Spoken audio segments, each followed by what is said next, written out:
Rwanda, a country in the heart of Africa, with an estimated population of 11.5 million people, is known for its green mountainous landscape as the land of 1,000 hills. A country that has transformed dramatically since the 1994 genocide against the Tutsi, in which more than 1 million people died. A country that is determined to build a better future. Under the visionary leadership of His Excellency Paul Kagame, the President of the Republic of Rwanda, the country is placed among the fastest-growing economies with a GDP growth of nearly 8% annually over the last decade. Rwanda is credited to be the easiest place to start a business in Africa and is considered to be the continent's safest country.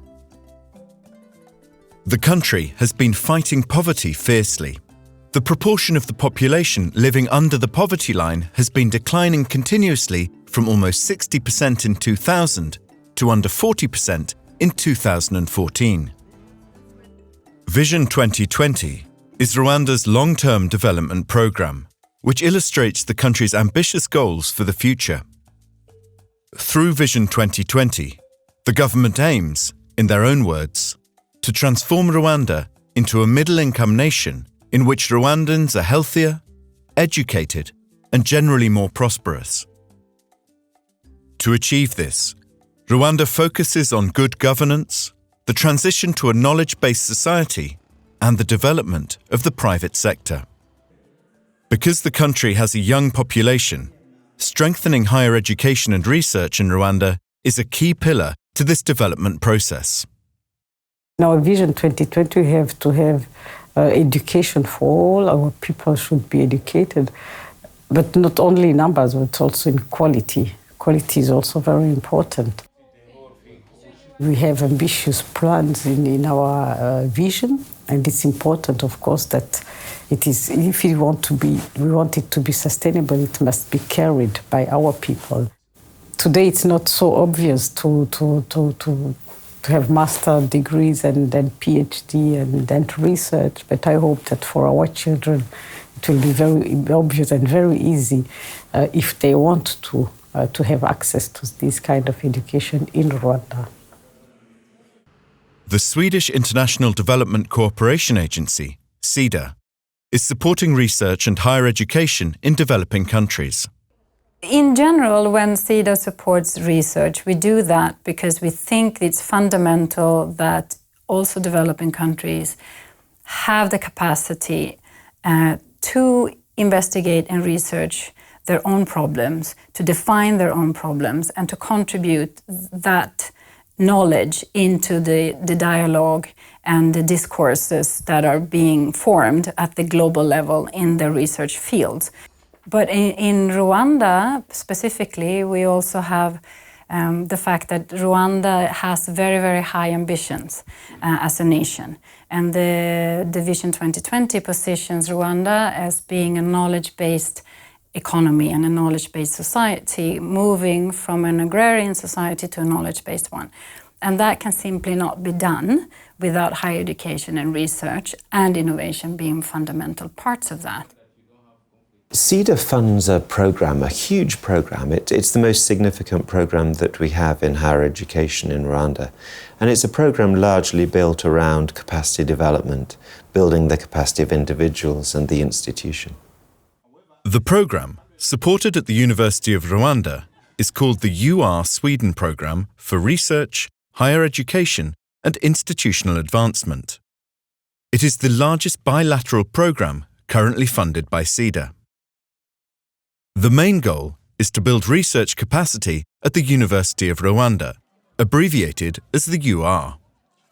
The UR was formed in 2013 through a merger of 14 public institutions of higher education to ensure greater research capacity of international quality.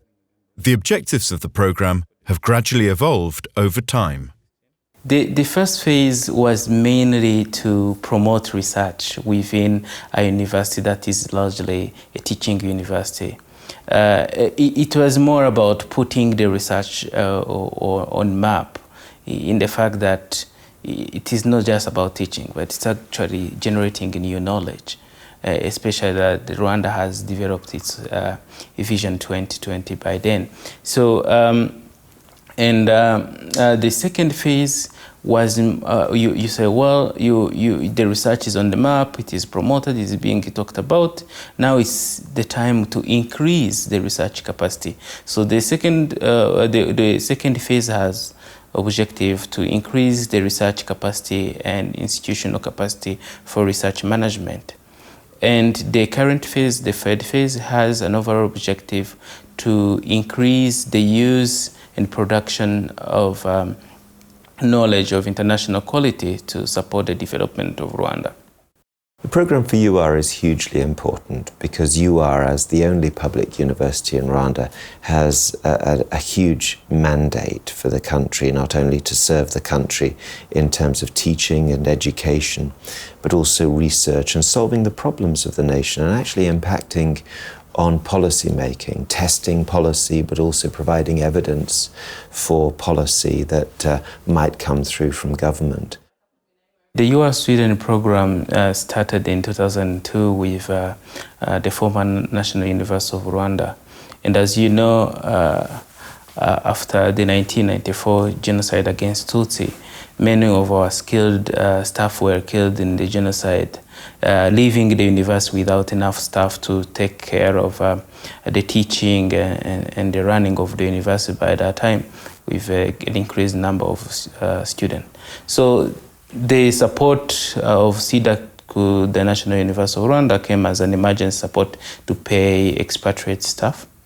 And of course, quickly it was realized that this would not be enough, and a fully-fledged program supporting the research training, supporting the capacity building of Rwandan started by then. In line with the development goals of Rwanda, the UR Sweden program consists of three components: research training, research infrastructure, and research management. Together, they form the basis for building research capacity at the University of Rwanda. The program consists of 20 sub-programs divided into three components. In these sub-programs, 12 Swedish partner universities are involved in building research capacity in a wide range of academic fields. In the current third phase, the program has a budget of $50 million. The UR Sweden program, if you look at its various components, they all talk to or support our initiatives in terms of research capacity building. For example, there's PhD training, which is a major component of the program. And as part of our research strategy is to increase the proportion of staff with PhDs. Currently, about 20% of our staff have got PhDs, but we'd like to build this to almost 60% in the next 10 years. So the program is really contributing a lot in that aspect. At the moment, 60 staff members from the UR are enrolled as PhD students in the so-called sandwich mode. In this unique system, the students are still employed at the university. They spend about half their time in Sweden and half of their time at the UR. Since the start, the program has produced 38 PhD graduates, of which almost a third are women. Most of the graduates have returned to the UR to teach and do research. In addition to PhD programs, more than 300 students have graduated from master's programs supported by the UR Sweden program since 2006. Overall, the employability of UR graduates has improved and they contribute to a highly skilled workforce. The program is supporting the establishment of master's programs and now even PhDs. So with students enrolled in this program, it's going to also increase our capacity. And then the Sida program, the UR Sweden program is also supporting or funding staff to attend conferences, those who publish papers. Again, we encourage our staff to publish because that's part of their responsibility as research, and that aspect the program is also contributing. Research infrastructure targets the development of the university library, and Information and Communication Technology, ICT. And then now, if you look at the aspects of the library, ICT, they all support research in terms of that staff are able to access materials very fast, very quickly. The library has got e-resources which staff needs. So all in all, I would say what Sida the program is supporting is in line with what you want to build in terms of research capacity.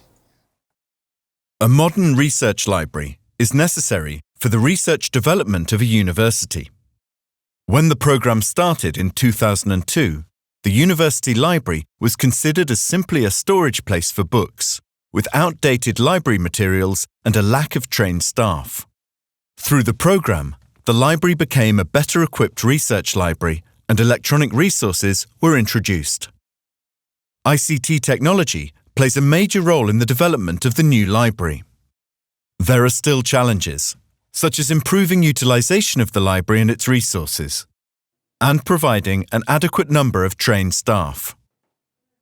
Going into the current phase where the university now has 14 campuses, we are investing in connecting them together with the ICT and making sure that the country's first interlibrary loan system actually gets set in place.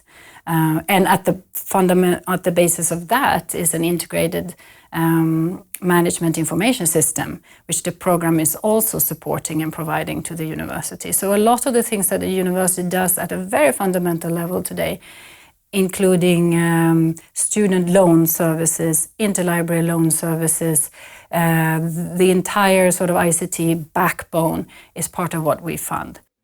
Research management focuses on strengthening the university administration to support research and training of administrative staff. With the help of the program, the UR has further developed its strategic plan and research policies. In addition to supporting PhD students, 287 researchers from the UR have received research grants from the program, spread across 55 research projects.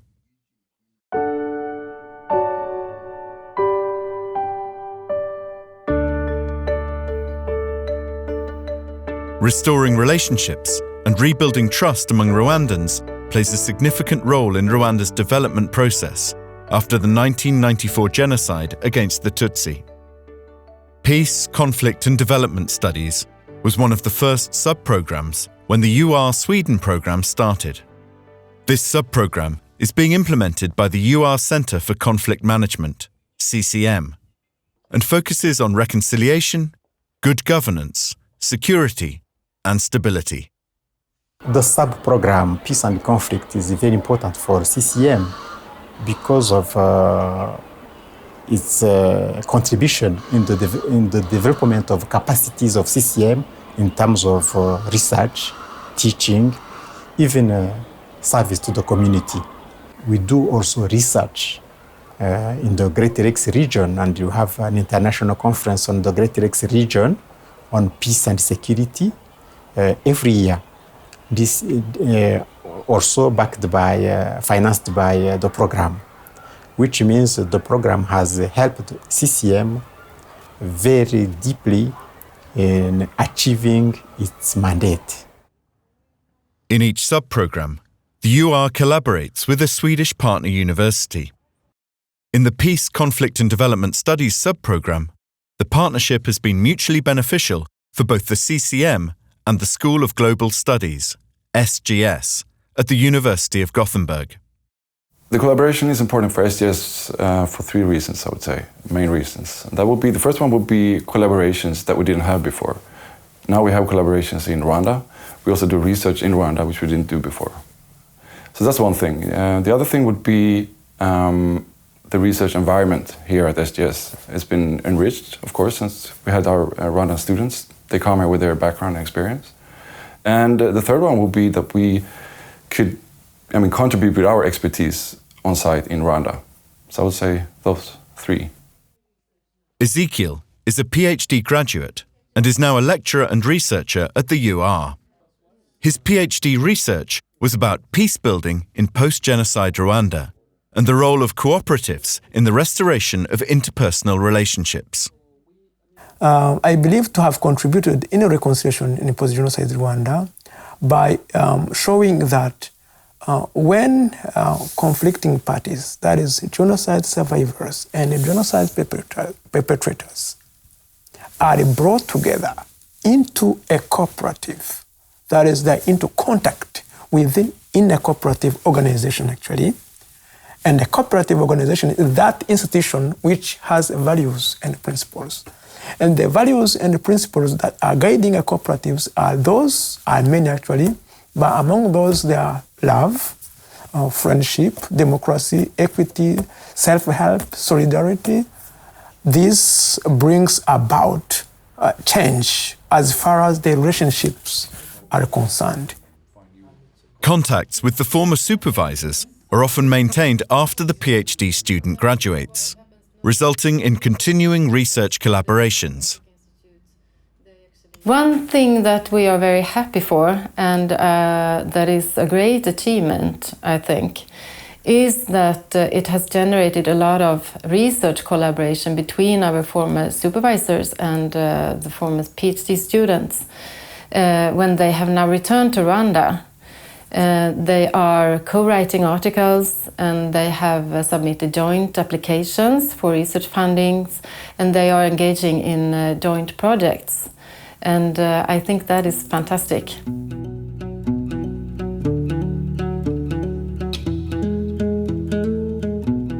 Agriculture is the most common type of work in Rwanda. By training masters and PhD students, the agriculture sub-program aims to increase the critical mass of specialists contributing to the transformation and modernization of the Rwandan agricultural sector. This will help farmers to improve their farming techniques. By earning good technique and even better technology of farming, they will increase their production.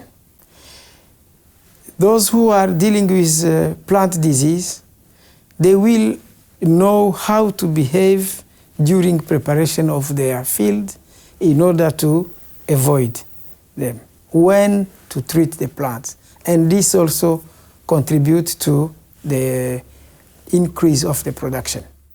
When they produce more, they earn more money, so it helps in income generation, increasing income generation, and also, through that one, it fights the poverty.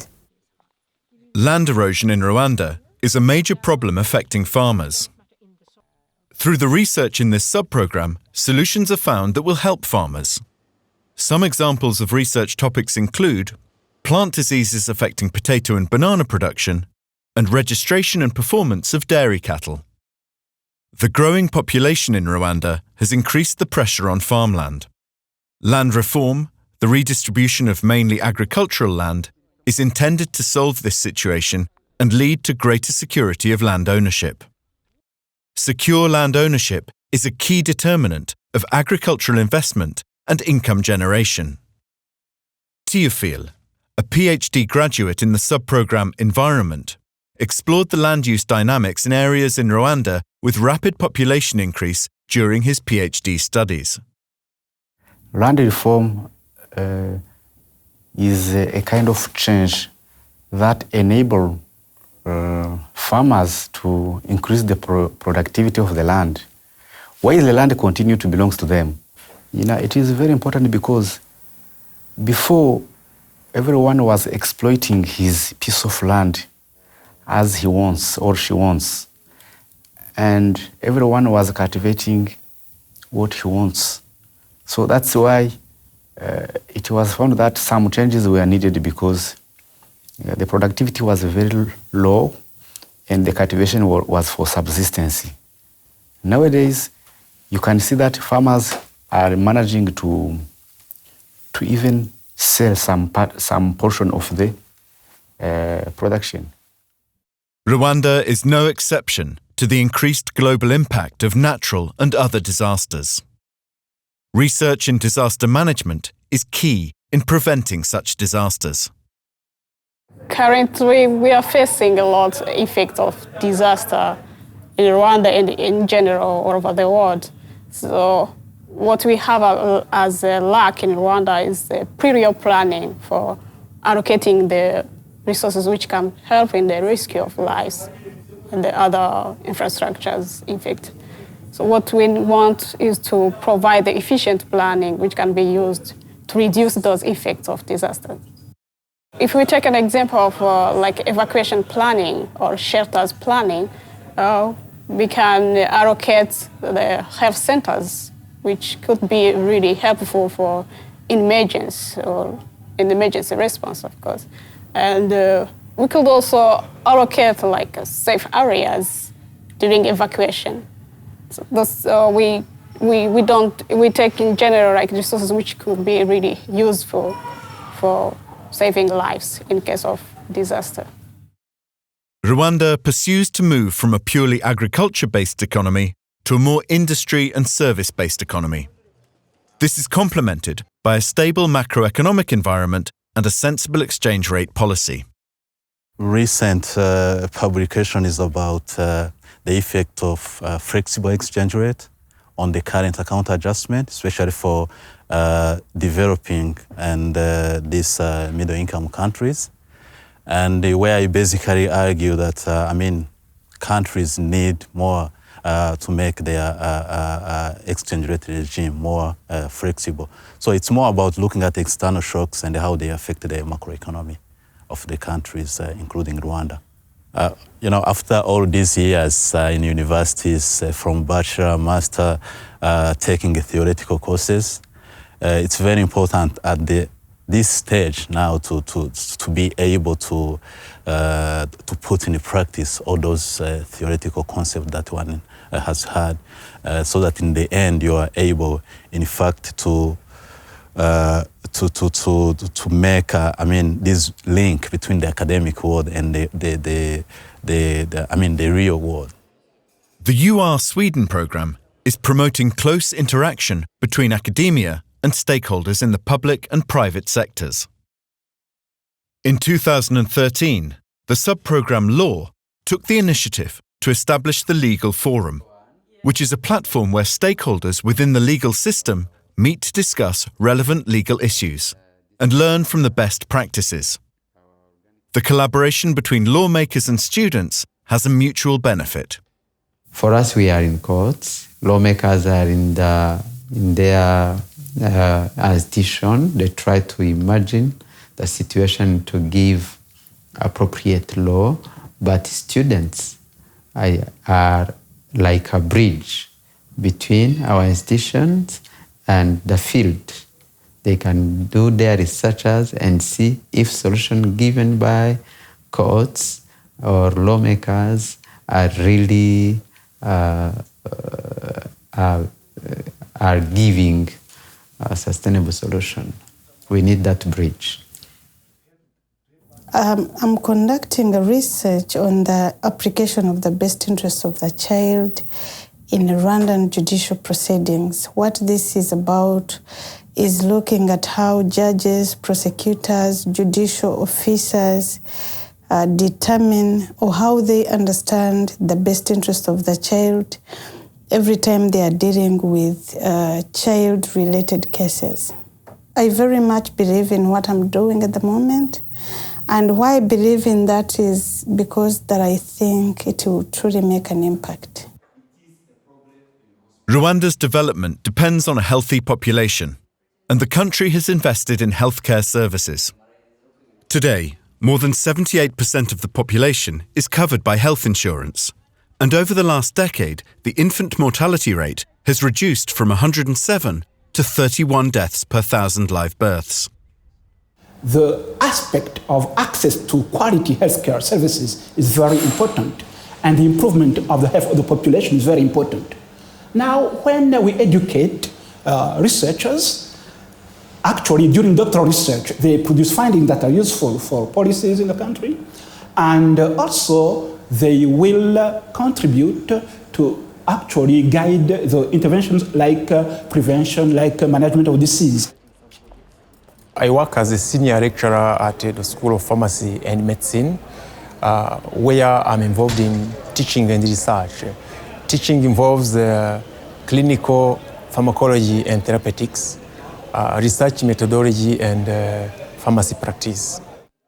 When it comes to deal with research, I'm involved in supervising postgraduate research and also having some projects which I'm conducting right now. Research is important because it gives you a basis of making accurate decisions, especially when it comes to deal with the health of the population. You need to have conducted research before deciding, before knowing what to do. So I think decision is the basis of decision making. The sub-program, Medicine and Health Sciences, trains PhD students in the areas of medicine and public health. Research in these areas will improve the population's health and contribute to the generation of scientific knowledge of high international quality. My research is about the assessment of development of antibodies in response to the vaccine in Rwanda, but also to find out other viral etiology of other infections which are not diagnosed in routine in our country. Here in Gothenburg, I'm just running the ELISA testing to find out the antibodies which have been developed among Rwandans against the measles, which is a vaccine-preventable disease, against chikungunya virus, against West Nile virus, and Zika virus also. The PhD students work closely together with their supervisors. I'm Eric's supervisor, and as several other students, he brought his own material here, and then we analyze it. And the thought is that afterwards he can bring this kind of analysis back to Rwanda and continue at home, so to say. And as you heard from him, his interest is very updated about mosquito-borne viruses and vaccination programs. So it has been really exciting to follow his development. Information and communication technology is a central engine driving Rwanda's transformation to a knowledge-based economy. In 2015, the World Economic Forum ranked Rwanda #1 globally for government success in promoting ICT to drive social and economic transformation. The UR Sweden program is supporting research in ICT in many areas: ICT in education, ICT in government and the public sector, telecommunication, computer engineering, and computer science. Yeah, it is really very important to do research in ICT in education because ICT, I think that ICT is guiding the development of the country, and also it's facilitating, it's a facilitator, enabler of different activities that we can do. It's including development in all sectors of development, health, agriculture, business. ICT is very, very key. When we do research, we inform policy making, we inform practice, and we also develop a new knowledge. We have established a Center for Distance Learning, which is responsible for making sure that all the other colleges are having their courses accessible online. So we are getting that far, but also we've introduced online assessment of courses by students, which means students can go into the system and evaluate their lecturers. The mobile network coverage is almost 100% of the country, and the current subscriber base was 78% of the population in 2015. Today, I can communicate with my mom, and my mom has done only 3-year primary school. Only 3 years, and she can communicate with me. She tells me my cow is growing up and it needs a veterinary. So you can see, she can call a veterinary from home. Christine is a PhD student in ICT research at Blekinge Institute of Technology. She is evaluating the possibility of access to web services by people in rural areas, given Rwanda's rollout of fibre optics throughout the country. Another research topic of hers, which is very applicable, is the testing of the performance of different free database applications and researching the potential of cloud computing. Try to know how we can handle big data, and this is like any sort of data that we have is being trafficked off internet. Wherever we go, we need data. Rwanda needs this especially for managing our data, such as the database of the whole populations. You know, we need to know how many people we have, the identifications, what they do, anything that as information we need from people. First of all, companies will benefit, and next, public services also may benefit this in a way that if they're using these open source applications, which are cheap, I would say, and then people can access public services through these applications, and then it's as the whole country is benefiting from this. ICT is considered an important aspect in developing Rwanda into a knowledge-based economy. Continuous improvement of ICT solutions are needed to further enhance the service delivery from both public and private sectors. The UR Sweden programme has been and still is a major contributor to the progress of the University of Rwanda. The transformation from a teaching-based university to a research-based university has effectively contributed to the development of Rwanda and to the fight against poverty. The Swedish partnership is an essential factor in this ongoing transformation. In the future, I see you are being very active in research and doing it on research on relevant issues of development of Rwanda.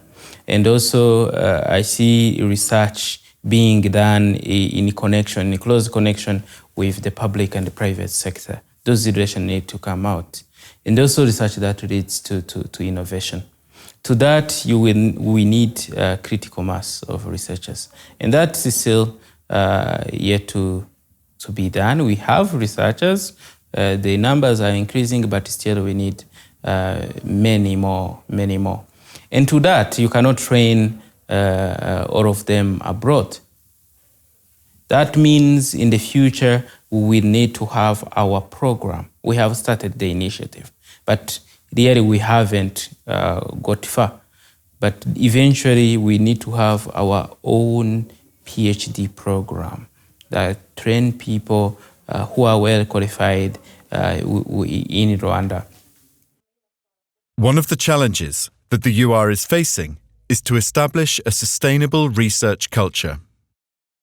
So during these years since the program started, we have achieved a lot really, but there are still challenges. And for instance, we need to increase the number of PhD holders by developing in-house PhD training. We really need to think about sustainability. What happens after Sida is gone? We need to also focus on developing a genuine research culture within the university, and also so important to increase the usage of research done in the university outside the university in Rwanda. And for this to happen, people have to know what kind of research is done within the university. So we need to communicate all the wonderful research that is being done on relevant research topics. So in the future, we expect that research will be a natural part of the university and its activities, and not considered as something extra. I hope that in the future, all lecturers and all professors will do research and do supervision. You know, we are almost at the end of the existing phase with Sida.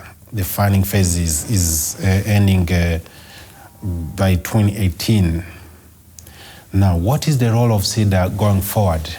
First of all, I would love to say the funding, of course, extended to another phase. And I would love to see, which is already now in place, this diversity of domains in Sida funding. That is really something that is commendable. Every single college within the university has a sub-program in the Sida funding program that we are benefiting from. Meaning that we are trying to build the capacity, strategically tackling on areas that have been identified for the university where we want to go. We want the University of Rwanda in the future to be seen that university is making an impact, positive impact to changing the people's lives, to developing the country, making research findings and results that really have, tangible impact to the people's lives here in Rwanda. The main thing is not the equipment or the personnel, but it's the interest of the researchers. And because this program has brought in so many interested persons, also women now in the medicine program, we think it should be continued until this development can perpetuate itself in Rwanda. And it will take some more years, but it sure will happen. I think that most of the impacts would be intangible impacts, the things that are difficult to measure. There are lots of tangible outcomes from the program. The numbers of international conferences, the numbers of conference presentations, the research papers, the people who've achieved their masters and their PhDs.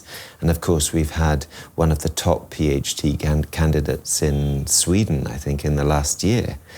Those are the things that it's easy to measure, and we like to measure those things. But the kind of intangible things are the relationships that have been built up between academics, between administrators, between universities, that have actually led to other things, pursuing other research grants, pursuing publications and joint interests beyond that.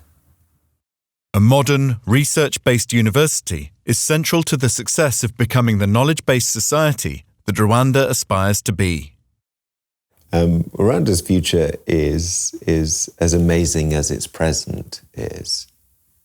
This is a remarkable country in so many aspects, in terms of healthcare, in terms of trade and industry, in terms of self-reliance, in terms of development and all sorts of development indices, not only in health, but in terms of community and other population indicators. Its present is amazing given its history. Its future is similarly pretty remarkable, I think. Everything is moving consistently in an upwards direction. And that's a real challenge for the University of Rwanda, because the University of Rwanda needs to move in parallel with the country's progress and development. The University of Rwanda plays a crucial role in helping Rwanda to reach its goal of becoming a middle-income country with a knowledge-based society. Thanks to the UR Sweden program, the UR is able to fulfill this role and help Rwanda to continue its transformation into a country that is united and gives hope, opportunities, and a better future for its people.